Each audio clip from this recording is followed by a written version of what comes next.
Assalamualaikum, salam sejahtera. Saya masih lagi berada di COP28 di Dubai ini.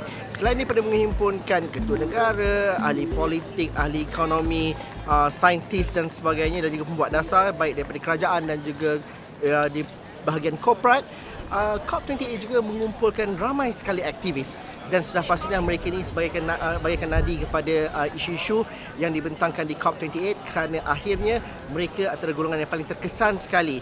Mereka bercerita mengenai pasal energy poverty, cerita mengenai bagaimana kelestarian mereka ataupun tempat tinggal mereka terancam dengan pembangunan dan sebagainya. Jadi Malaysia juga ada representasinya dan ada wakilnya. Saya bersama dengan wanita-wanita hebat hari ini, petang ini di Dubai. Saya perkenalkan di sebelah saya Diana, anak perempuan Tan Peng Yu, merupakan beliau wanita orang asli Jakun. Di sebelah beliau merupakan Ili Nadia, pengarah program untuk Climate Action Malaysia. Dan di hujung sana iaitu Arul Ayuni, merupakan pengarah komunikasi bagi Climate Action Malaysia. Anda terlibat dalam sesi yang berlangsung di sebelah awal hari ini. Mungkin saya mulakan dengan Nadia dulu. Bincangan ataupun apa kita dapat fahami peranan dan juga penyertaan klima khususnya di COP28 ini, dan kenapa penting ada engagement seperti ini? Isu yang kita follow dalam COP tahun ini adalah berkaitan dengan Just Energy Transition ataupun Just Transition, iaitu peralihan adil ataupun bersama dengan peralihan tenaga adil. So isu yang intersectional yang kita cuba bawa dalam peralihan tenaga adil ini adalah berkenaan dengan gender, masyarakat marginal seperti komuniti orang asli dan sebagainya. Dan kita cuba membawa data-data yang kita sudah kutip daripada Malaysia, daripada grassroots akar umbi, untuk dibacakan, untuk memberikan rekomendasi yang sepatutnya untuk diletakkan dalam teks-teks yang akan menjadi COP28 punya decision later throughout at the end lah of the conference. Dan kita amat berharap suara-suara wanita daripada Malaysia akan sentiasa didengari, kerana selama ini tidak banyak berlaku advokasi dari wanita berkenaan dengan isu iklim ataupun krisis iklim ini. Dan hubung kait wanita dan juga iklim, ini soalan yang klise kita tanya, tetapi mungkin Nadia boleh memberikan satu justifikasi, kerana kalau kita lihat dan juga faham isu, wanita paling awal sekali akan terkesan dengan perubahan iklim ini. So isu iklim dengan wanita ini adalah sangat dekat dengan each other. Climate change is not a gender balance issue dan krisis, ya.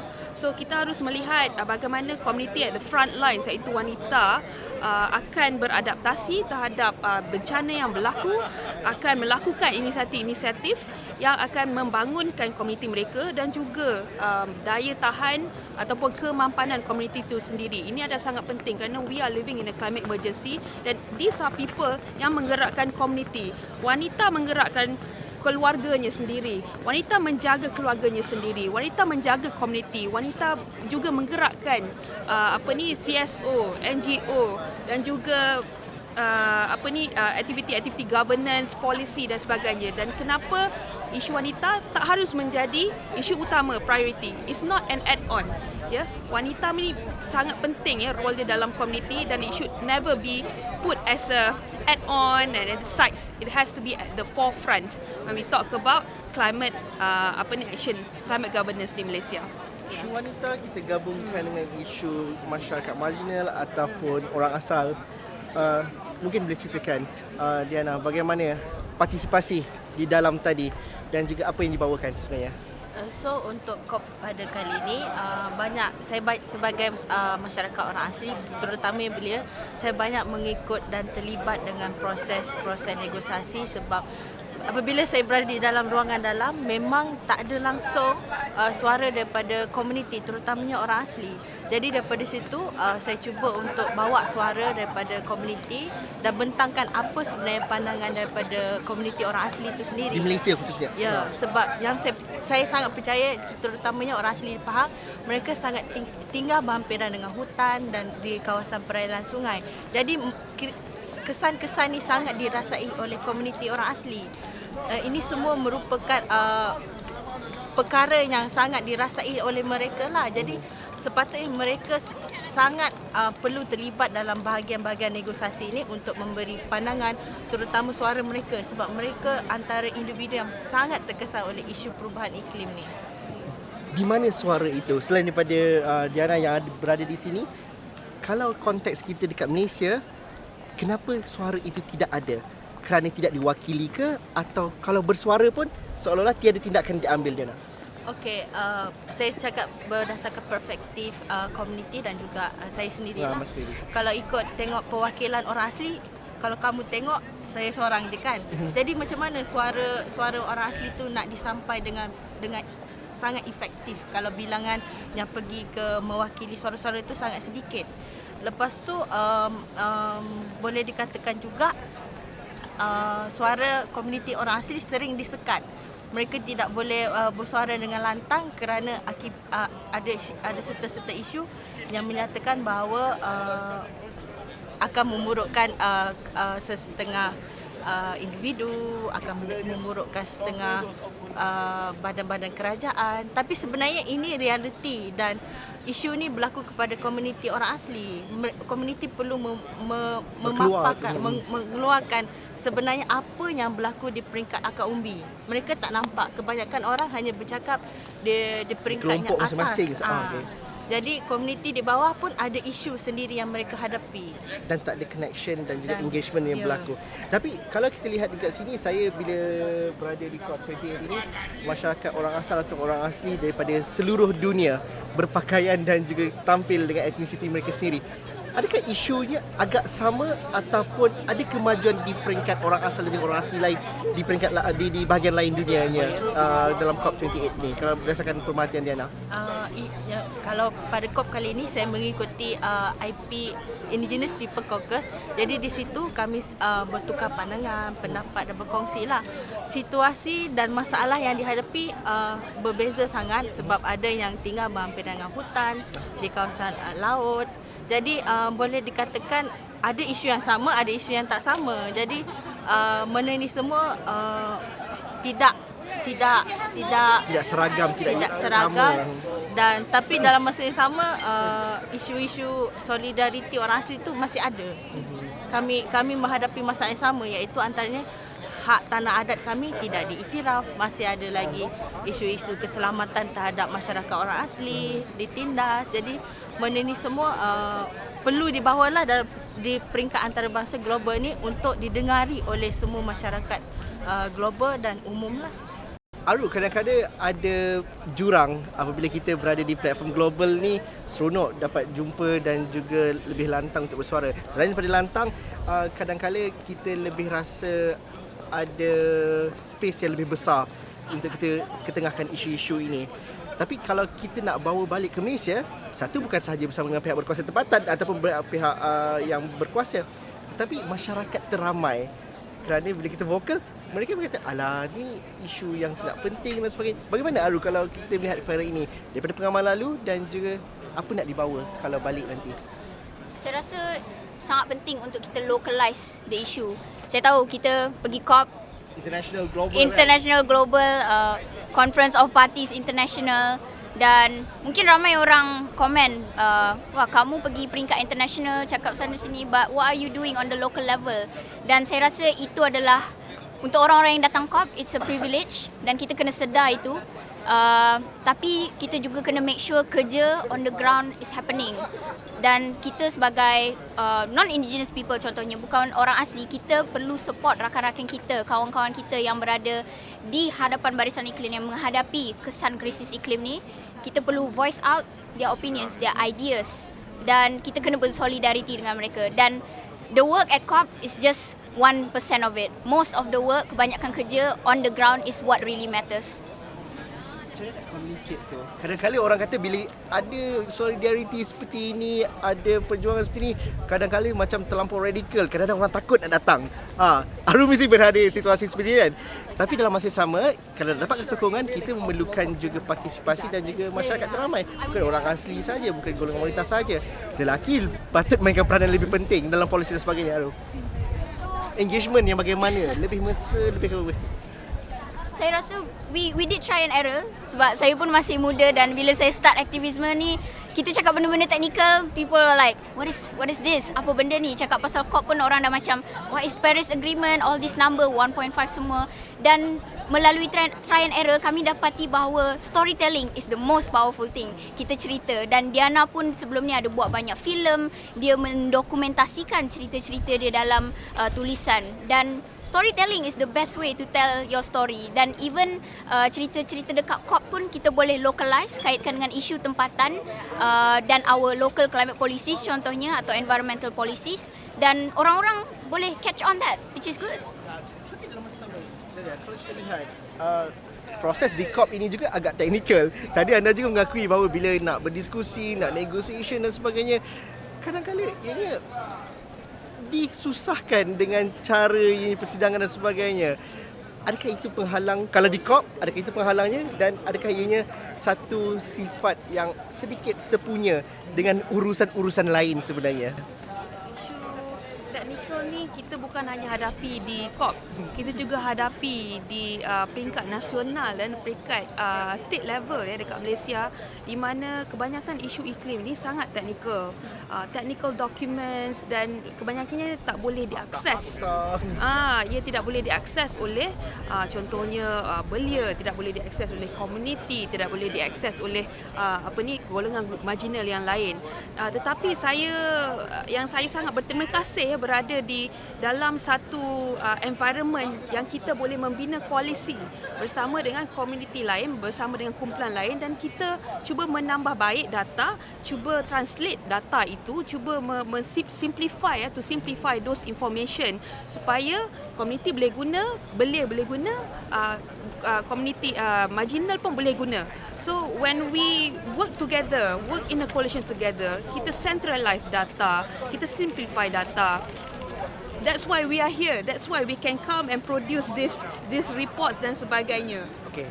So maybe Diana. Ni report Diana boleh cerita. Ni report tapi storytelling penting.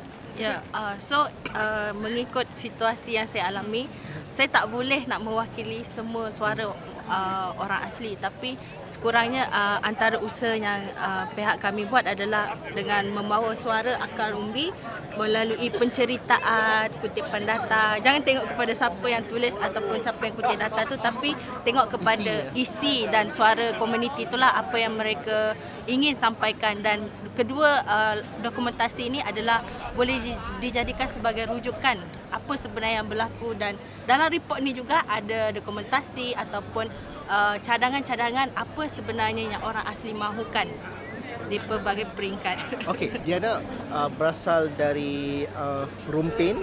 Ya. Diana menyebut mengenai orang asli terjejas daripada ekonominya, gaya hidupnya, tapi tidak orang asli juga seringkali dimanipulasikan untuk tujuan ekonomi, contohnya penebangan hutan ataupun penerokaan tanah baru dan sebagainya. Ini kerana akhirnya ialah faktor ekonomi dan juga pendapatan. Jadi ianya bukan mudah sebegitu je. Kadang-kadang masih banyak sekali konflik. Mungkin anda dapat ceritakan daripada pengalaman dan juga cerita daripada komuniti orang asli yang lain. Mengikut pengalaman yang dialami oleh tempat kawasan saya tinggal lah, memang ada isu ekonomi, iaitu kebanyakan tanah kami tidak diiktiraf.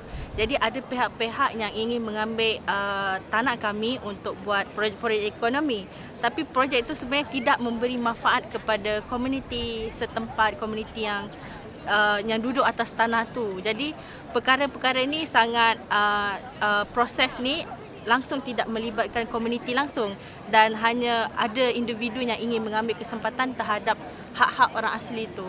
Jadi perkara ini menyebabkan orang asli tidak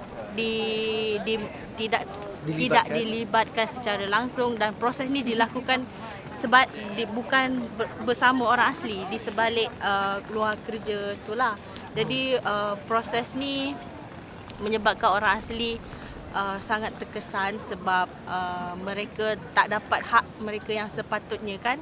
Kalau climate change ataupun perubahan iklim, apa yang paling jelas sekali terjejasnya komuniti orang asli? Semestinya kawasan perairan sungai, saya Jakun yang tinggal berhampiran sungai dipanggil Jakun Kuala.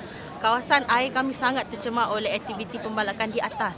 Secara automatik pokok ditebang, sisa kayu yang tak digunakan, yang tak dipakai dihanyutkan, dibuang ke dalam sungai begitu saja. Lepas tu situasi musim semakin panas dirasai oleh komuniti. Family saya cakap, oh makin hari makin panas. Lepas tu tanaman kami tak boleh nak hidup sebab cuaca terlalu kering, cuaca terlalu panas. Jadi perkara ni sangat dirasai oleh komuniti lah. Dan itu makin impaknya makin dirasai dari setahun ke setahun. Makin dirasai dari hari ke hari, sebenarnya, bukan setahun ke setahun, dan tak ada langsung tiada solusi yang dilakukan oleh pihak lain untuk membantu masyarakat orang asli lah.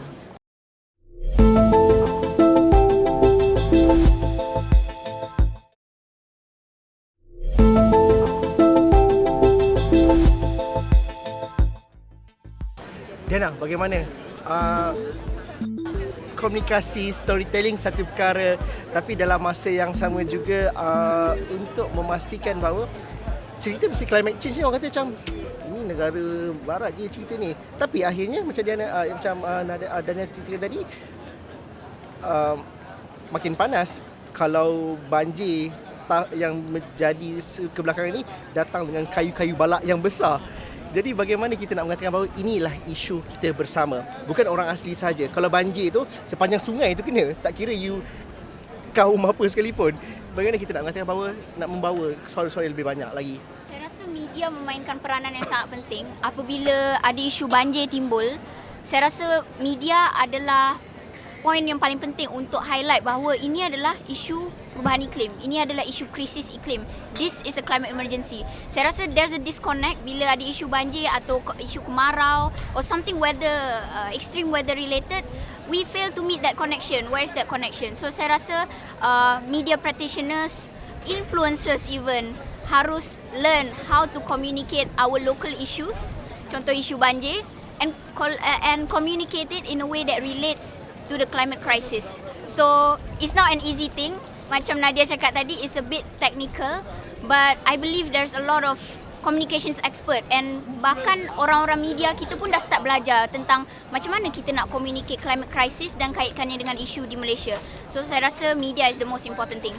Ada isu wanita khususnya dengan climate change, dan juga kadang-kala isu tu dibawa ada portion wanita di situ, tetapi ianya tidak address the real issue dan juga keperluan wanita.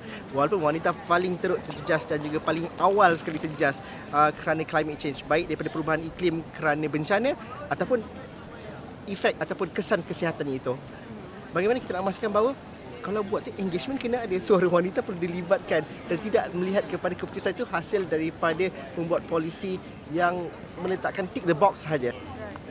Saya rasa benda ni bila kita cakap pasal isu wanita ni kan, what is missing when it comes to climate governance and climate policies di Malaysia ni ialah ketiadaan data. Okay? Data, sex disaggregated data masih lagi tidak menyeluruh when it comes to climate. Kita tak ada satu sumber yang meletakkan data-data pasal isu wanita dan krisis iklim. Kita tiada lagi this kind of places. Dan wanita pun mengikut geografi dan juga pendapatan yang betul. berbeza. Yeah. So kita ada that different kind of women living in rural area, women living in urban areas. So isu-isu ni patut didokumentasikan.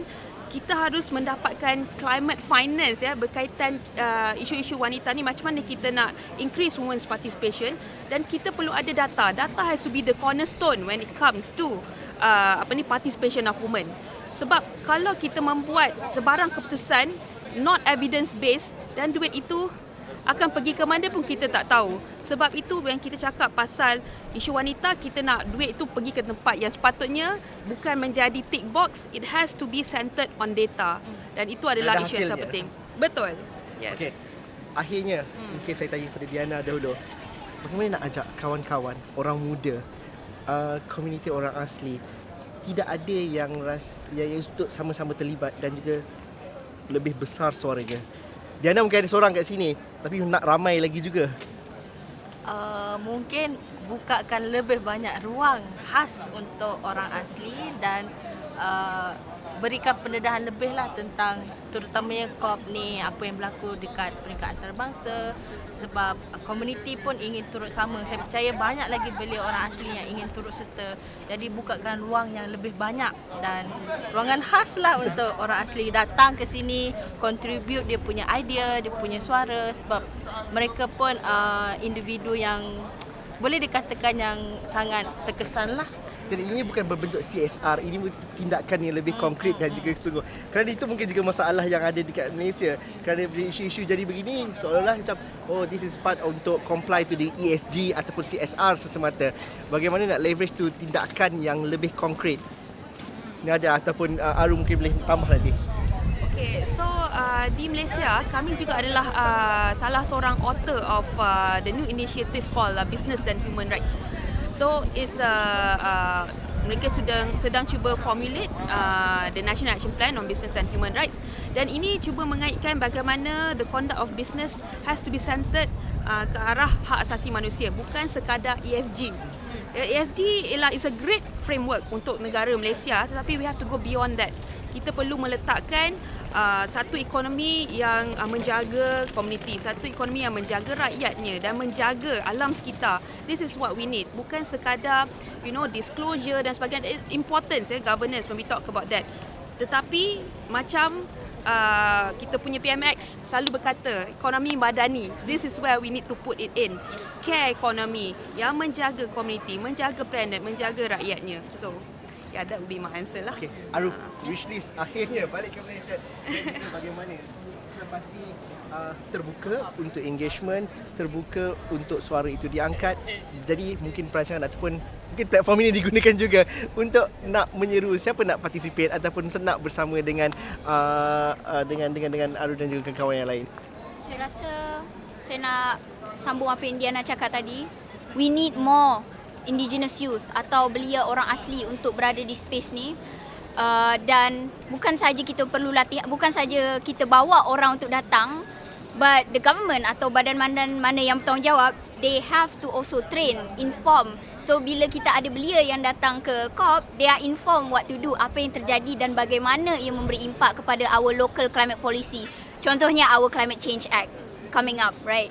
So latihan and also funding, sebab datang conference ni it is not cheap dan bukan kita datang free. Dan I think funding and informing the youth to be here is very important kalau kita nak make it really meaningful. Macam hebat sekalian Diana, Nadia dan juga Aru kerana bersama kami dalam Agenda Awani.